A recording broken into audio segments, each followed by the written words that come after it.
বৃত্ত থেকে এই টাইপের প্রশ্নগুলো হচ্ছে খুবই খুবই গুরুত্বপূর্ণ। তো এই টাইপের প্রশ্নগুলো দেখা যাচ্ছে বিভিন্ন বোর্ড পরীক্ষায় আসে। এই প্রশ্নগুলো সমাধান করার ক্ষেত্রে আমাদের দুইটা জিনিস একটু মাথায় রাখতে হবে, একটা হচ্ছে বৃত্তস্থ কোণ আর একটা হচ্ছে কেন্দ্রস্থ কোণ। এই দুটো জিনিস কি? বৃত্তস্থ কোণ জিনিসটা কি? বৃত্তস্থ কোণ হচ্ছে ও হচ্ছে আমাদের কেন্দ্র, কোন একটা বৃত্তের কেন্দ্র। এটাকে কেন্দ্র করে যে বৃত্ত তৈরি হয়েছে, এটার এই ও কে কেন্দ্র করে যে কোণটা এখানে তৈরি উৎপন্ন হয়েছে, এই কোণটাকে আমরা বলতেছি কেন্দ্রস্থ কোণ। আর এখানে বৃত্তের ভিতরে, বৃত্তের যে কোনো জায়গায় একটা কোণ, যে কোণটা তৈরি করবে, আমাদের এখানে সি তে একটা কোণ তৈরি করছে, বৃত্তের এখানে যে কোণটা তৈরি করছে এটাকে আমরা বলবো হচ্ছে বৃত্তস্থ কোণ। কেন্দ্রে যেটা উৎপন্ন হবে সেটাকে আমরা বলবো কেন্দ্রস্থ কোণ।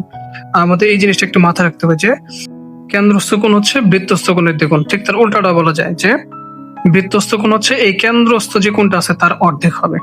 তাহলে আমাদের এখানে যে সমস্যাটা দেওয়া ছিল, এখানে বলা আছে যে চিত্রে ও কেন্দ্র বিশিষ্ট বৃত্তে অ্যাঙ্গেল এ ও বি, মানে অ্যাঙ্গেল এ ও বি, মানে এই কোণটা দেওয়া হচ্ছে 60 ডিগ্রি। এখন আমাকে প্রশ্ন বলছে এসিবি কত? এসিবি, তাহলে আমরা একটু আগে পড়ছি বৃত্তস্থ কোণ হচ্ছে এই কেন্দ্রস্থ কোণের অর্ধেক হবে। তাহলে এটা যদি 60 হয় তাহলে অর্ধেক কত? অর্ধেক হচ্ছে 30 ডিগ্রি। তাহলে এটা হচ্ছে আমাদের সমাধান।